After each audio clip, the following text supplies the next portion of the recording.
সম্মানিত ভিউয়ার্স, আসসালামু আলাইকুম। দেখছেন অনেক সুন্দর আম একেবারে হাতের কাছে। আমি এই মুহূর্তে যে জায়গাটিতে চলে এসেছি সেটি কিন্তু সর্ব উত্তরের বৃহত্তম যে জেলা দিনাজপুর।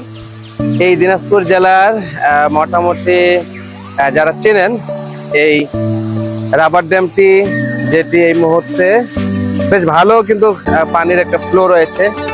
আজকে এই জায়গাটা দেখানোর জন্য আপনাদেরকে আমি চলে এসেছি সেই দিনাজপুরে। অসাধারণ একটি জায়গা। আসলে এ সমস্ত জায়গায় না আসলে আপনাদেরকে বলে বোঝানো যাবে না যে কতটা সুন্দর, কতটা ভালো লাগার মতো একটা জায়গা। খুব ইচ্ছা করতেছে এই পানিটাতে নেমে কিন্তু গোসল করতে। আসলে যদিও সেই ধরনের সাপোর্টিং কোনো কাপড় চোপড় এই মুহূর্তে সাথে নেই। দেখুন কত কত মানুষ এখানে কিন্তু নেমেছে গোসল করার জন্য। আসলে দেখেই কিন্তু খুব লোভ হচ্ছে। পানির যে শব্দটা, এই শব্দটা শুনেই কিন্তু একটা অন্তরের ভিতরে লাড়া দিচ্ছে। এবং এদের গোসল করা দেখে কিন্তু আমার প্রচুর পরিমাণে হিংসে হচ্ছে।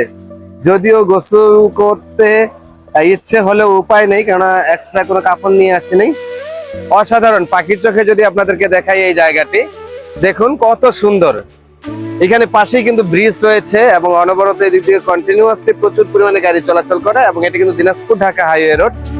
আর যারা এসেছেন তারা নিশ্চয়ই জায়গাটিকে চিনতে পারতেছেন, আর যারা আসেননি তাদের জন্যই এই ভিডিওটি একেবারে একান্তভাবে।